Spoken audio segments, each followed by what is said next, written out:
Welcome guys, आज मैं आपको बैलरीना मूवी एक्सप्लेन करूंगा।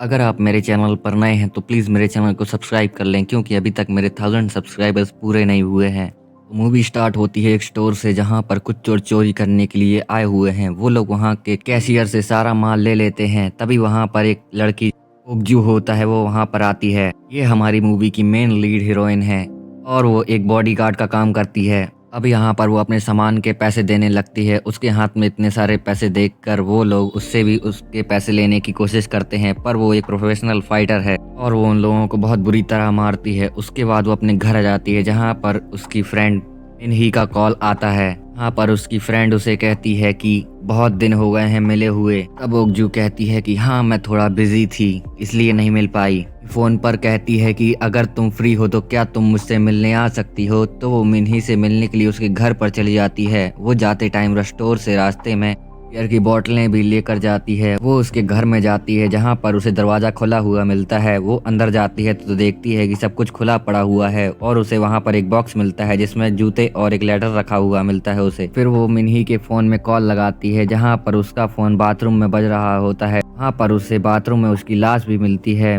मिन्ही ने सुसाइड कर लिया था। उसके बाद हम देखते हैं कि ओगजू अपनी और मिन्ही की पुरानी यादों में खो जाती है। उसके बाद वो अपने घर जाती है और उस नोट को देखती है, जिसमें उसे एक फूड डिलीवरी का आईडी पासवर्ड मिलता है। जहाँ पर वो उस चैट को ओपन करती है और देखती है कि उस चैट से उसे लेफ्ट कर दिया गया है। उसके बाद मिन्ही के मोबाइल पर किसी आदमी का कॉल आता है, जो उसे बहुत ही बदतमीजी से बात कर रहा होता है और वो उसे ब्रिज के नीचे मिलने के लिए बुलाता है। हाँ, ब्रिज के नीचे ओगजू पहुंच जाती है। वहाँ पर एक कार आती है, जिसमें से एक लड़का निकलता है, जो दूसरे आदमी के हाथ में एक फूड का पैकेट दे देता है। जहाँ पर वो आदमी उस फूड पैकेट में से फूड निकाल देता है, ड्रग्स को अपने साथ लेकर चला जाता है। वो आदमी जिसने मिन्ही के मोबाइल पर कॉल किया था, उसका नाम चोई होता है। वो मिन्ही के मोबाइल पर दोबारा से कॉल लगाता है, जहाँ पर उसका कॉल ओगजू नहीं उठाती है। फिर चोई वहाँ से चला जाता है, जहाँ पर ओगजू उसका पीछा करने लगती है और वो पीछा करते हुए उसके घर तक पहुँच जाती है। जहाँ पर हमें दिखाया जाता है कि चोई एक बहुत ही ट्रेंड और प्रोफेशनल फाइटर है। वो उसके घर के बाहर रुक जाती है और सुबह होने तक का वेट करती है। सुबह जैसे ही चोई अपने घर से बाहर जाता है, ओगजू उसके घर में घुस जाती है, जहाँ पर वो उसके घर में एक प्राइवेट जगह पर माइक्रोफोन ट्रांसमीटर लगा देती है। उसके बाद वो उसके घर में देखती है चोई एक ड्रग माफिया होने के साथ साथ लड़कियों को बहला फुसलाकर उनकी वीडियोस बना लिया करता था, जो कि उन लड़कियों को ब्लैकमेल करने के लिए वो यूज किया करता था। पर वो अपनी फ्रेंड बैलरीना की वीडियोस भी देखती है। उसके बाद वो अपने घर वापस आ जाती है। जब चोई अपने किसी आदमी से नई लड़की के बारे में बात कर रहा होता है, तो ओगजू को पता चलता है कि चोई आज एक क्लब में जाने वाला है। वहाँ पर वो भी तैयार होकर उस क्लब में चली जाती है। वहाँ पर वो चोई में इंटरेस्ट दिखाती है, जहाँ पर वो दोनों क्लब के बाद एक होटल में जाते हैं, जहाँ पर चोई एक कमरा बुक करता है। असल में ये होटल चोई का ही था। ओगजू से एक ड्रिंक लेने के लिए कहता है और बाथरूम में चला जाता है, जहाँ पर वो मास्क पहनकर वापस आ जाता है और फिर उसे लगता है कि ओगजू बेहोश हो गई है और वो धीरे धीरे ओगजू की भी वीडियो बनाने लगता है और ओगजू उसे उठकर चाकू मारने की कोशिश करती है। पर चोई बहुत ही एक्टिव आदमी था, वो चाकू लगने से पहले ही पकड़ लेता है। उसके बाद उन दोनों में बहुत जमकर फाइट होती है और ओगजू चाकू से चोई का जबड़ा फाड़ डालती है। तभी वहाँ पर रिसेप्शनिस्ट गन लेकर आ जाता है। वो धड़ाधड़ फायरिंग करने लगता है। ओगजू बचते बचाते पलंग के नीचे छुप जाती है। आदमी को लगता है कि ओगजू मर चुकी है, पर वो घर निकलकर उसे ही मारती है और वो दरवाजे से बाहर निकलने लगती है। तभी वहाँ पर दूसरा रिसेप्शनिस्ट एक कटर मशीन लेकर आ जाता है। वो उसके पास आ ही रहा होता है कि तभी वहाँ पर लड़की दरवाजा खोल देती है, जिससे उस आदमी का कटर मशीन से पैर कट जाता है। दोनों वहाँ से चोई की लैम्बोर्गिनी लेकर भाग जाती हैं। चोई दूसरे दिन जब अपने पलंग पर पड़ा होता है, तब उसका बॉस वहाँ पर आ जाता है। कहता है कि तुमने लड़कियों का धंधा कब से स्टार्ट कर दिया और हमें बताया भी नहीं। उसका बॉस एक ड्रग माफिया था। वो कहता है कि लड़की हमारे बारे में सब कुछ जानती है, तो उसे मार डालो वरना मैं तुम्हें मार डालूंगा। इसके बाद हम ओगजू और उस लड़की को देखते हैं, जहाँ पर वो कि रेस्टोरेंट में बताती है कि चोई बहुत सारी लड़कियों के साथ ऐसा कर चुका है। वो बहुत सारी लड़कियों को वहाँ पर लेकर जाया करता था और फिर उन्हें ब्लैकमेल किया करता था, से वो लड़कियाँ उसके ड्रग्स के धंधे में उसका साथ दें। लड़कियाँ उसका साथ नहीं दिया करती थीं, वो उनका वीडियो लीक कर दिया करता था। वो लड़की कहती है कि मैं जानती थी कि कभी ना कभी कोई ना कोई हमें बचाने के लिए और उन्हें मारने के लिए जरूर आएगा, और तुम आ गई।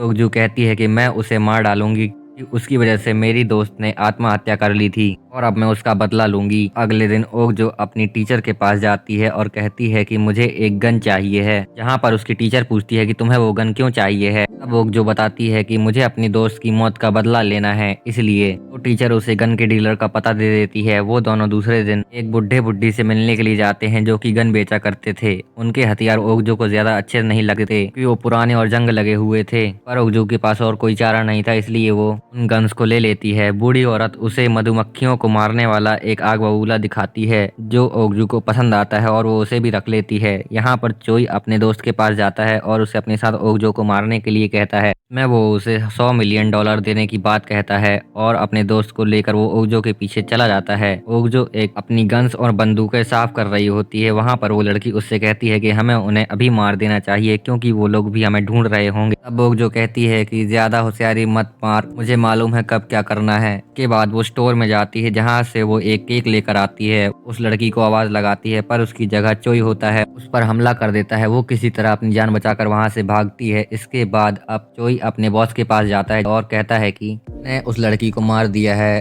तब उसका बॉस कहता है कि लाश के साथ क्या किया। तब चोई कहता है कि मैंने उसकी लाश को पहाड़ में गाड़ दिया है। जिसके बाद वो कहता है कि कौन है, उसे भी मार दो। तब चोई कहता है कि ये एक विटनेस है। तो वो कहता है कि ठीक है, इसे भी मार दूंगा। इसके बाद उसका बॉस उससे कहता है कि अब तुम्हें मेरे धंधे को संभालने की कोई ज़रूरत नहीं है, यहाँ से निकल जाओ। अब वो उस लड़की के पास जाता है और कहता है कि मुझे बता दो कि ओकजो कहाँ गई है, मैं तुम्हें छोड़ दूंगा। पर वो उसे कुछ नहीं बताती है। फिर वो उसे बहुत टॉर्चर करता है। अब हम यहाँ पर ओकजो को देखते हैं जो उसी होटल में गई हुई होती है। वो होटल में घुसते ही रिसेप्शनिस्ट को मार डालती है और ये जब वो लंगड़ा आदमी देखता है तब वो ओकजो के पास कुल्हाड़ी लेकर जाता है, पर ओकजो के पास गन होती है। आदमी से पूछती है कि चोई कहाँ है, तो वो उसे बताता है कि वो अपने बॉस के ऑफिस में है। तब ओकजो उसे ही मार डालती है और फिर वो वही जूते पहनकर जो मिन्ही ने उसे गिफ्ट दिए थे अकेले ही माफिया को मारने के लिए चली जाती है। लिफ्ट में जाती है जहाँ पर कुछ गुंडे पहले से ही होते हैं और जब तक लिफ्ट ऊपर पहुँचती है तब तक वो उन गुंडों को निपटा चुकी होती है। और फिर वो अंदर जाती है जहाँ पर वो ड्रग्स बनते हुए देखती है।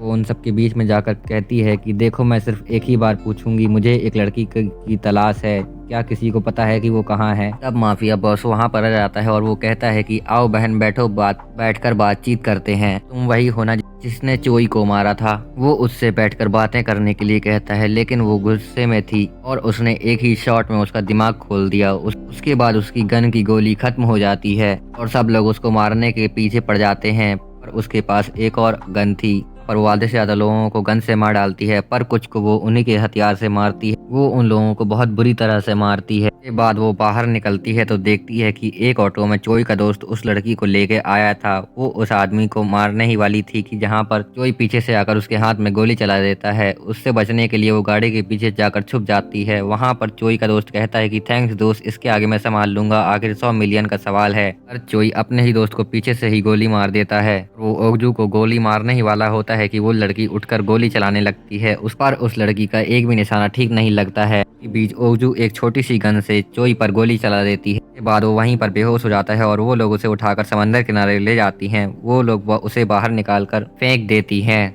वो कहता है कि तुम मेरे पीछे क्यों पड़ी हो, आखिर मैंने तुम्हारा क्या बिगाड़ा है। तब ओकजू कहती है कि बैलरीना याद है। तब वो उससे गुस्से में कहने लगता है कि मैं उसे नर्क में भी नहीं छोड़ूंगा। तब ओकजू कहती है कि मैं भी तुझे वहां पर भी नहीं छोड़ूंगी और तुझे वहां पर भी मारने के लिए आऊंगी। जिस पर वो उस मशीन को निकालती है जो उस दादी ने उसे दी थी मधुमक्खियों को मारने के लिए। वो उस मशीन से उसे जलाकर मार डालती है। तो दोस्तों, ये थी मूवी बैलरीना। अगर आपको ये एक्सप्लेनेशन पसंद आई हो तो इस चैनल को सब्सक्राइब कीजिए और वीडियो को लाइक कर दीजिए जिससे मेरे 1000 सब्सक्राइबर पूरे हो जाएं। Okay guys, thanks for watching this video.